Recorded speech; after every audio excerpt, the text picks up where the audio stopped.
सार्थक हो जाएगा, उसी से हमारा कल्याण होता है, इसलिए नाम जपते हैं।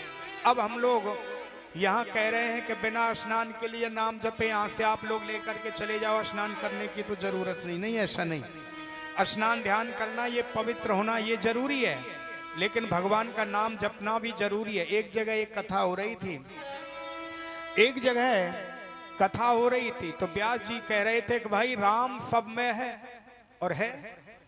व्यास जी कह रहे थे हर पशु पक्षी पेड़ पौधे में जन जन में राम व्याप्त है।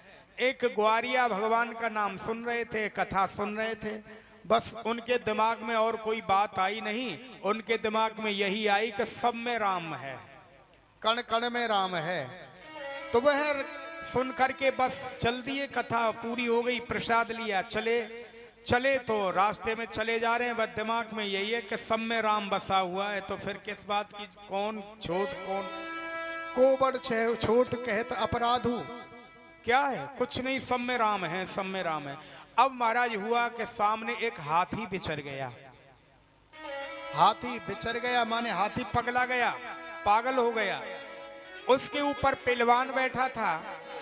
पहलवान बैठ करके कह रहा है भाई रास्ते से हट जाओ, ये हाथी बिचर गया है, पागल हो गया है। सब लोग हट रहे हैं, रास्ता खाली कर दिया, हाथी मार डालेगा। लेकिन बेचारे सीधे साधे ग्वाला के मन में बैठ गया यह कि सब में राम है, तो बोल रहा है कि इसमें हाथी में भी तो राम है, हम में छोटे राम है, हाथी बड़ा है तो इसमें बड़े राम होंगे, मोटे राम होंगे। लेकिन सब लोग मने कर रहे हैं हट जाओ रास्ते। बोले चुप रहो, हम अभी कथा में सुन करके आए हैं कि सब में राम है, सब में राम है, तो ये हाथी में भी राम है, तो हमको क्यों मारेगा। अब महाराज सब लोगों ने रोका, लेकिन वो रुका नहीं। अब हाथी के सामने पहुंच गया, हाथी ने सूंड से पकड़ के धड़ाम से पटक मारा उसे, बेचारे का पांव टूट गया।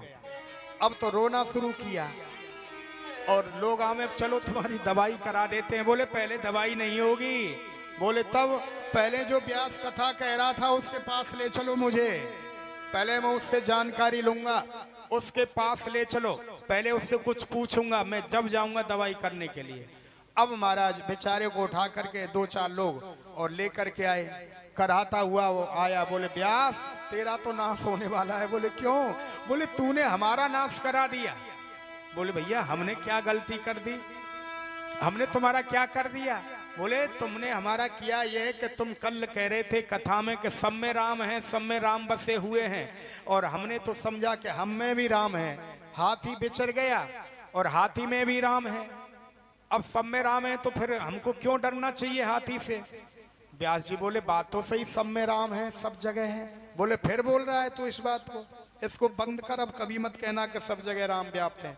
बोले भाई कारण तो बताओ। अरे हाथी पागल हो गया था, अब पागल हो गया था तो हम तो उसके सामने चले गए। बोले बाकी के लोग हट गए। बोले ठीक। बोले उससे किसी ने तुमको रोका नहीं। बोले हाँ रोका था, पहलवान ने रोका था, हाथी के रक्षक कह रहा था कि हट जाओ, हाथी बिचर गया। व्यास जी बोले बाप के बेटे, सब में भगवान है, क्या उस पहलवान में भगवान नहीं था जो तुमको कह रहा था मत जाओ हाथी के आगे। तुमने हाथी को तो देख लिया कि इसमें राम है, लेकिन जो तुमको रोक रहा है क्या उसमें राम नहीं था, यही गलती हुई। अरे तुमने एक राम की बात नहीं मानी, पहलवान की बात नहीं मानी जिसमें राम है, एक राम की बात नहीं मानी, दूसरे राम ने तीसरे राम को उठा के खटाक से पटक दिया, और क्या होगा। तो कहने का अर्थ यह है कि कथा में बात तो सभी सत्य हैं, लेकिन हम लोग जिस चीज की हमको जरूरत है उसे ही पहचानते हैं, उसे ही सुनते हैं, लेकिन उसके आगे पीछे क्या है ऐसा हम लोग नहीं मानते। कारण से गलती हो गई। अब महाराज गलती का यह अर्थ तो नहीं कि हम एक छोटी सी बात को लेकर के लकीर पीटते चले जाएं, लेकिन आगे पीछे की भी समझनी चाहिए। तो कहने का अर्थ यह है कि कथा में जो भी कुछ है वो सत्य है, जो भी कुछ है